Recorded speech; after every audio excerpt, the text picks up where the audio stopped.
यो नमः प्रचोदयात्।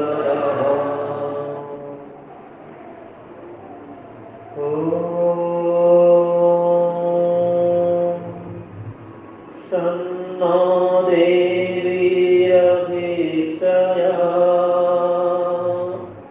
आपो भवन्तु पीतये संयोरभिस्रवन्तु नः संयोरभिस्रवन्तु नः। बोलिए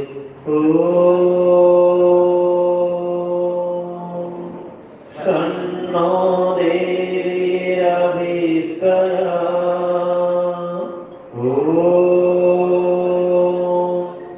शन्नो देवीरभिषयात् आपो भवन्तु पीतये आपो भवन्तु पीतये संयोरभिस्रवन्तु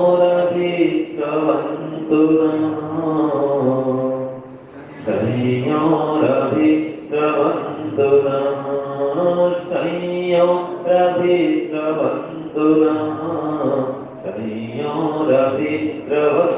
नः संयोरभिस्रवन्तु नः संयोरभिस्रवन्तु नः।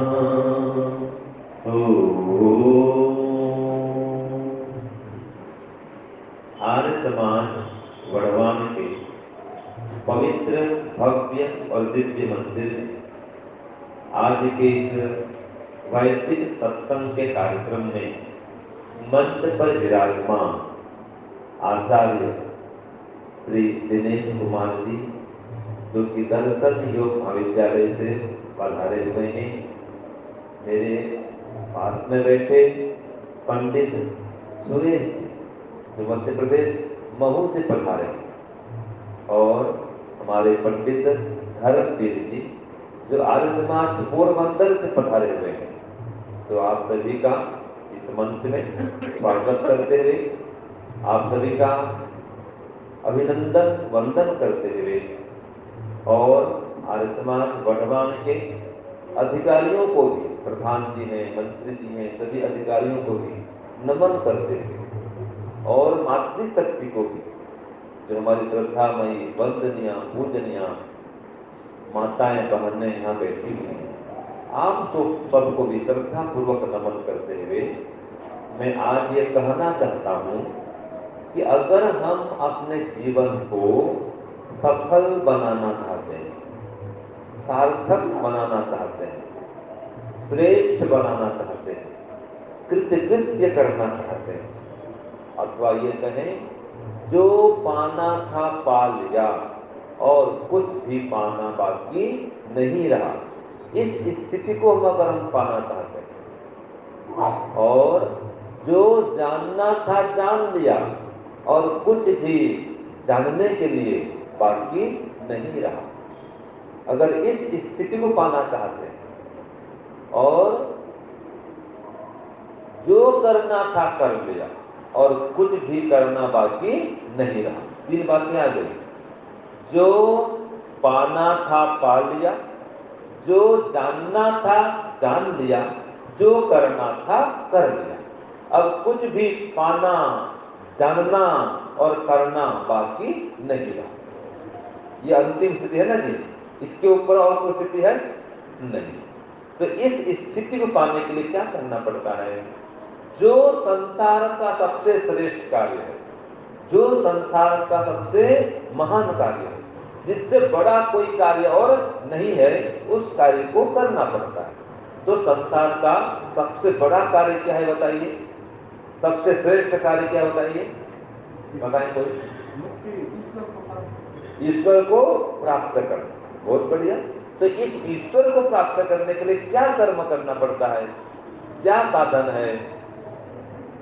जी, साधन सबसे बड़ा है ईश्वर की उपासना करना, ध्यान करना, भक्ति करना, संध्या करना, है कि नहीं? तो आज हम चर्चा करेंगे ईश्वर की उपासना वैदिक ढंग से कैसे करें। वैदिक संध्या क्या है? वैदिक संध्या किसे कहते हैं? तो उत्तर मिलता है सम्यक ध्यायन्त यस्याम सा संध्या।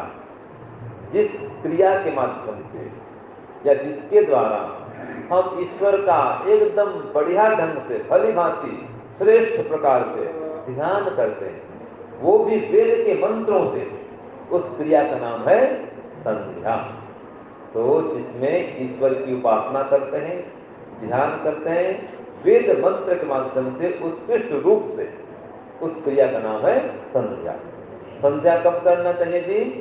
प्रातः काल और सायंकाल संधि वेला में संध्या करनी चाहिए। संधि वेला माने प्रातः काल और सायंकाल। सूर्य उदय हो रहा है और शाम को सूर्य अस्त हो रहा है, इसके आसपास के समय में प्रातः काल 5 बजे है, 6 बजे है, 7 बजे है, इसके पहले पहले संध्या उपासना करें। ऐसे शाम को 5 बजे, 6 बजे, 7 बजे, 8 बजे के पहले पहले संध्या कर लेना चाहिए। जिसके पास जैसा काम है इसके हिसाब से संध्या जरूर करें। अगर संध्या करेंगे तो क्या होगा, लाभ क्या होगा? क्योंकि बिना लाभ को जाने व्यक्ति कुछ भी नहीं करता है कि नहीं? आप सबने गृहस्थ आश्रम में प्रवेश किया है, शादी ब्याह आपने किए, क्यों किए जी? क्योंकि इससे जो लाभ होता है आपको पता चल गया कि कोई संतान होगा, वृद्धावस्था में हमारी सेवा होगी, पत्नी होगी तो भी सेवा करेगी, हमारा जीवन बढ़िया चलेगा, सुखमय होगा, हमारा जो भविष्य है सुरक्षित होगा, इसलिए अपने गृहस्थ में प्रवेश लिया है। तो ये लाभ को जान करके तो आपने गृहस्थ में प्रवेश किया है। और हमने संन्यास में क्या लाभ है ये हमने जाना है, तो हम सन्यासी बन गए। आचार्य जी ब्रह्मचारी बन गए? नहीं भाई, गृहस्थ में जाना नहीं है। क्यों? हमको ब्रह्मचर्य में संन्यास में लाभ दिया कौन? इस काम को किए, है कि नहीं? तो जिस काम को व्यक्ति लाभ देखते हैं, जिस काम में व्यक्ति लाभ देखता है, जिस काम को उपयोगी समझता है, सुखदायी समझता है, उस काम को आरंभ करता है।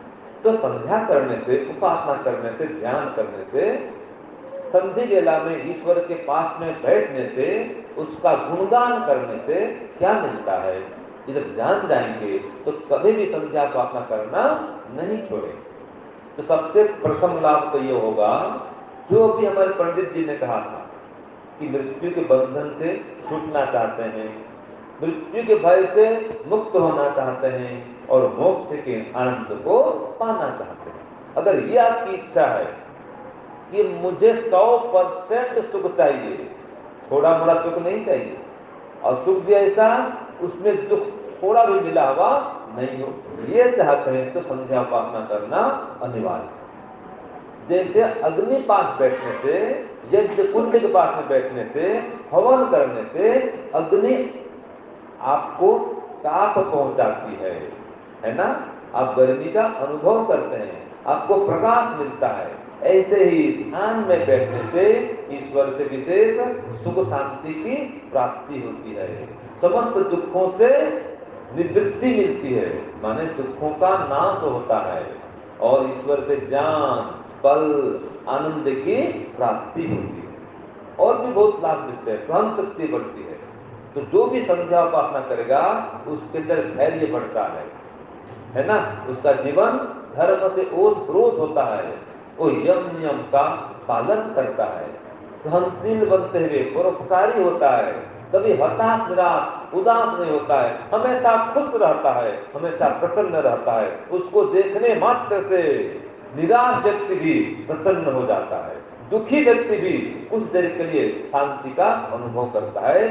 जो व्यक्ति प्रतिदिन प्रातः सायं उपासना करता है, ईश्वर का गुणगान करता है, ईश्वर की आज्ञा का पालन करते हुए, निष्काम भाव से कर्म करते हुए जीवन में आगे बढ़ता है, तो स्वयं भी सुखी रहता है और दूसरों को भी अपने व्यवहार से सुखी करता है, स्वयं भी दुखों से छूट जाता है और दूसरों को भी दुखों से छुड़ाने के लिए प्रयत्न करता है। इसलिए प्रातः काल सायंकाल संध्या जरूर करें, ईश्वर की उपासना जरूर करें। जो जो गुण ईश्वर में हैं वे सब के सब गुण आपके अंदर आ सकते हैं यदि आप ईश्वर की उपासना करते हैं, संध्या करते हैं, ध्यान करते हैं। ईश्वर दया का भंडार है, आप भी दयालु बनेंगे, है कि नहीं? ईश्वर सबसे अधिक यश कीर्तिवान है। सबसे अधिक नाम दुनिया में किसका है? किसका है? ईश्वर का है। नाम किसी से पुकारें, लेकिन दुनिया के सभी लोग ईश्वर को अपने अपने ढंग से जरूर मानते हैं। किस प्रकार मानते हैं अलग बात है, लेकिन मानते हैं। कोई अल्लाह कहे, कोई और कुछ कहे, कोई गॉड कहे, कुछ कुछ भी कहे, लेकिन ईश्वर को मानते हैं ना। एक ईश्वर, हम जिसका मुख्य नाम ओम कहते हैं, इसी ओम नाम को वो भिन्न भिन्न नाम से पुकारते हैं, लेकिन ईश्वर को मानते हैं। तो सबसे अधिक प्रसिद्धि संसार में ईश्वर की है। तो जो व्यक्ति ईश्वर की उपासना करता है, संध्या करता है, उसकी भी प्रसिद्धि बढ़ने लगती है, उसकी यश कीर्ति फैलने लगती है। और पहाड़ के समान भी दुख आ जाए, उसके लिए ये राई के दाने के बराबर उसको लगता है, सरसों के दाने के बराबर उसको लगता है। माने वो घबराता नहीं है, कभी विचलित नहीं होता है, और हमेशा जीवन पथ में आशावादी बन करके बढ़ते रहता है, और जीवन में हर क्षेत्र में सफलता को प्राप्त करता है। तो संध्या प्रातः काल करें, सायंकाल करें, ये सब लाभ होते हैं। और अगर संध्या नहीं करेंगे, हानि क्या होगी? बार बार जन्म और मरण के बंधन में पड़े रहेंगे, छोटी छोटी बातों में दुखी हो जाएंगे। और कई लोग तो ऐसे होते हैं जो ईश्वर को नहीं मानते हैं, आप देखे होंगे आत्महत्या भी कर लेते हैं। अभी कुछ दिनों की बात है, एक छोटी सी बेटी थी, पहलवान थी, क्या नाम था उसका? भी आत्महत्या करती है, पता है नाम उसका? बबीता फुकट है क्या? ऐसा एक नाम है बेटी का नाम। तो असफलता है, हाँ बबीता नाम है। तो थोड़ी असफलता पाने से आत्महत्या कर दी। थोड़ा कोई दुख हुआ, कोई बाधा आई, आत्महत्या कर दी। क्यों भाई? क्योंकि आत्मा में बल नहीं है उस दुख को सहन करने की।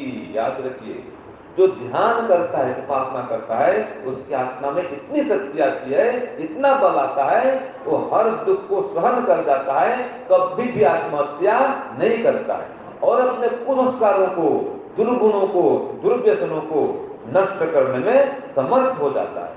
सुसंस्कारों को उद्बुद्ध कर लेता है, जन्म जन्मांतर के शुभ संस्कारों को उदित करके वो मोक्ष पथ का पथिक बनता है, ईश्वर का साक्षात्कार करता है, समाधि लगाता है, और समस्त क्लेशों को तर्जबीज करके बार बार जन्म और मरण के बंधन से मुक्त होकर के 36,000 बार सृष्टि के बनने से लेकर बिगड़ने तक, अर्थात 36,000 बार सृष्टि बनेगी और बिगड़ेगी, तब तक वो मोक्ष के आनंद में मग्न रहता है। बहुत बड़ी बात है, इसलिए संध्या का। और संध्या का जो पहला मंत्र है, अभी जो हमने पढ़ा, ये एक ही मंत्र कमाल का मंत्र है। मैं कहूं एक ही मंत्र में अगर सब कुछ मांग लिया जाए तो वो कौन सा मंत्र है? यही मंत्र है वो, ओम सन्नो देवी रविष्ठ। एक ही मंत्र में सब कुछ मांग लिया गया है, आपको जो कुछ भी चाहिए।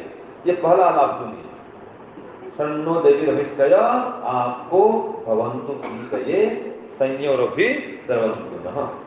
कि हे ईश्वर, आप सर्व कल्याणकारी हैं, मेरा भी कल्याण करें। आप देवी हैं, दिव्य गुण से युक्त हैं, मेरे अंदर भी दिव्य गुणों को भर दीजिए।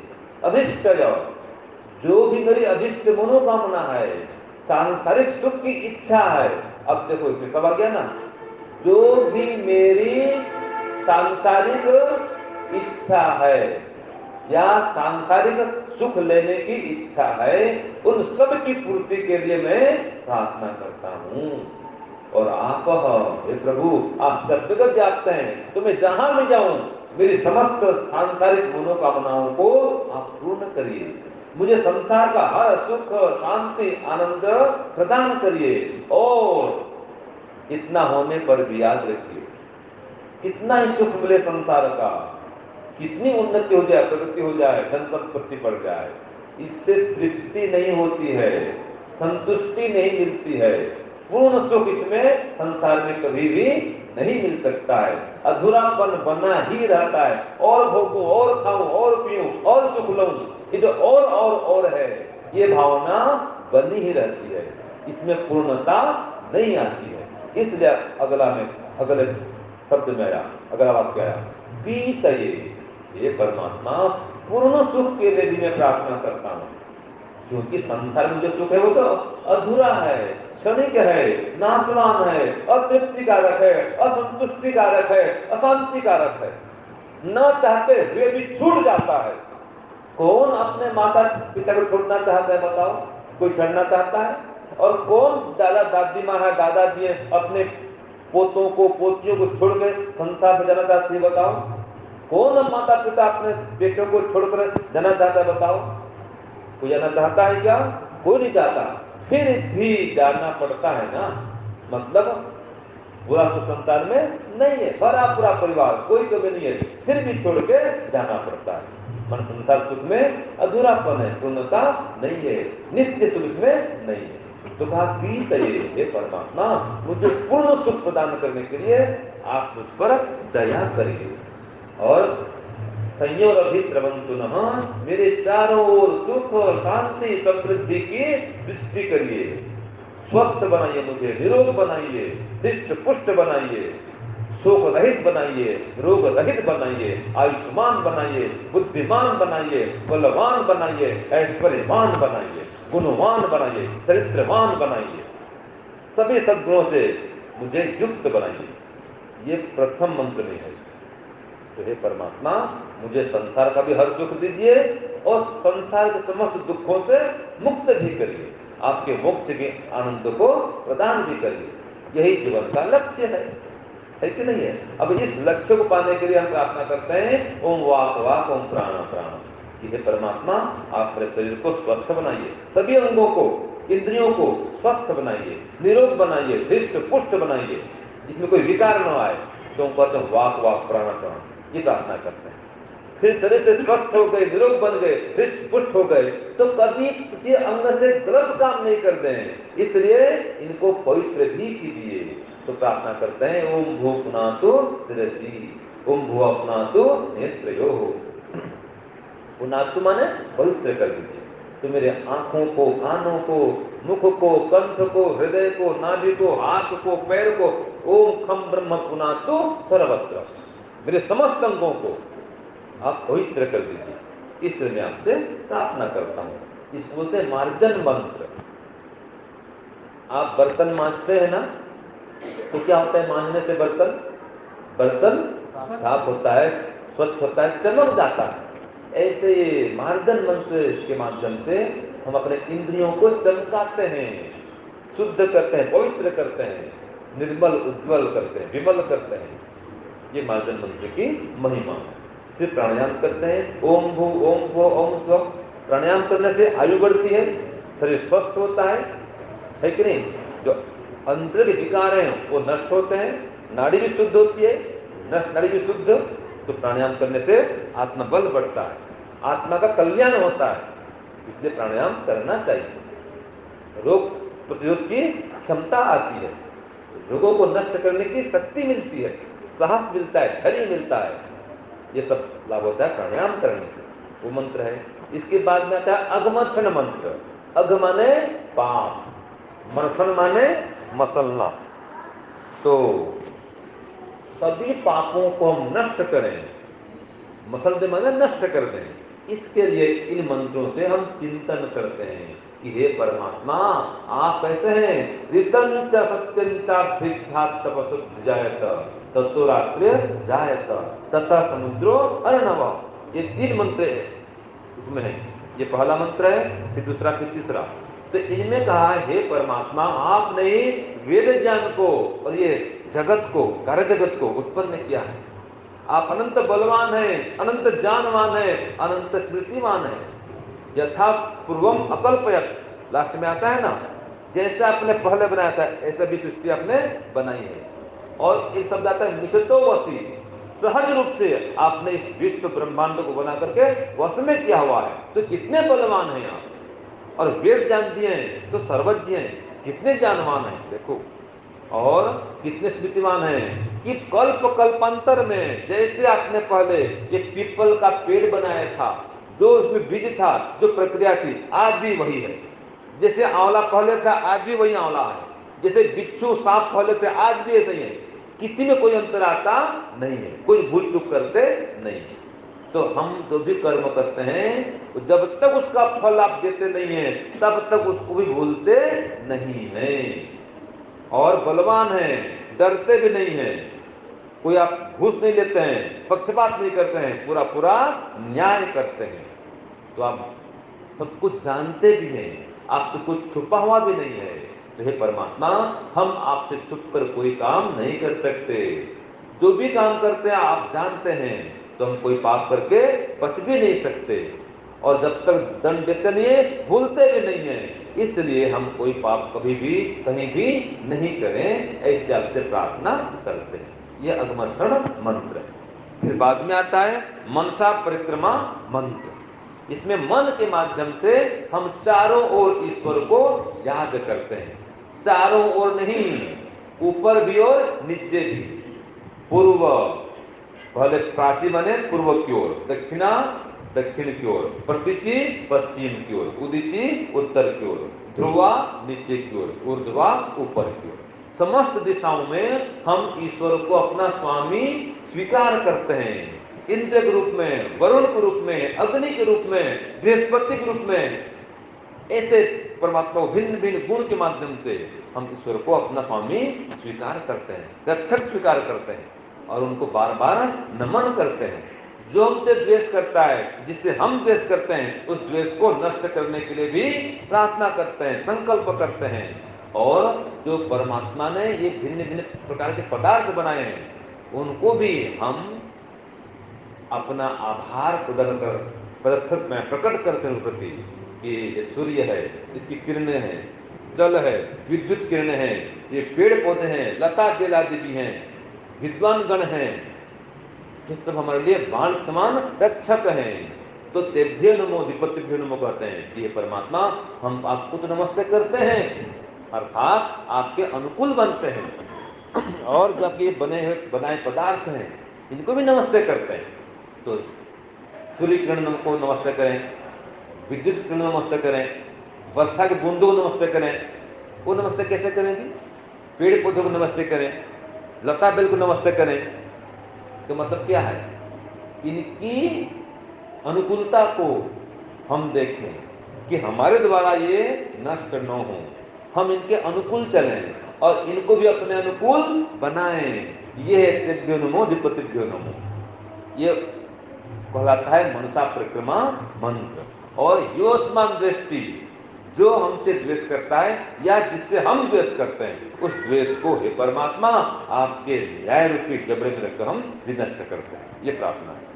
फिर आता है उपस्थान मंत्र, अर्थात ईश्वर के निकट बैठने का मंत्र। ईश्वर के समीप अपने को अनुभव करो, ईश्वर मेरे सामने है, मैं उनके सामने हूँ, तो ईश्वर को अपने चारों ओर अनुभव करना, उनके समीपता को अनुभव करना, ये होता है उपस्थान मंत्र में।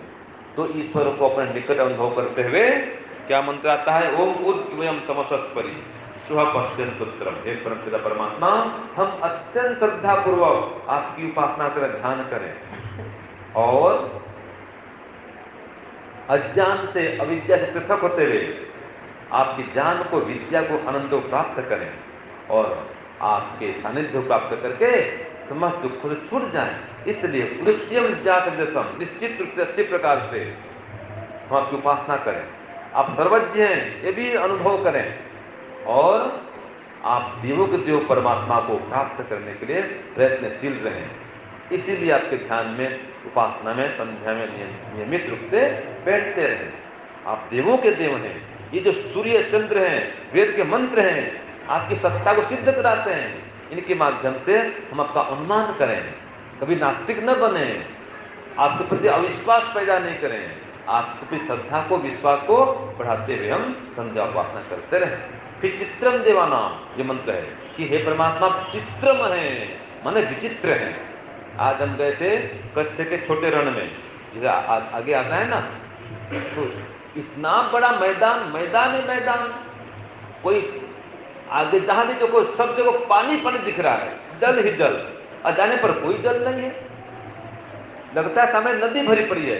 जितना आगे गए कहीं नदी नहीं है, पानी का नाम ही नहीं है कि नहीं? कैसी रचना परमात्मा की देखो, और पूरा धरती गोल दिखता है जाके वहां पे, कहीं कुछ भी नहीं, न पेड़ है न पौधा है, वो घुड़खर मिलता है, जंगली गधा वो मिलता है बस। तो ये परमात्मा को हम याद कर जाकर के वहां चित्रम, ये परमात्मा विचित्र है और उसकी रचना भी विचित्र है।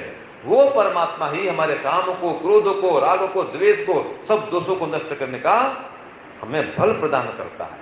वो परमात्मा हमारे जीवन का आधार है, इसलिए हम उसकी उपासना रोज करें। और जो रोज उपासना करेंगे क्या होगा, तच्चक्षुर्देवहितम पुरस्तात् शुक्रमुच्छर, वो परम पिता परमात्मा कैसा है, तच्चक्षु, सबका चक्षु है।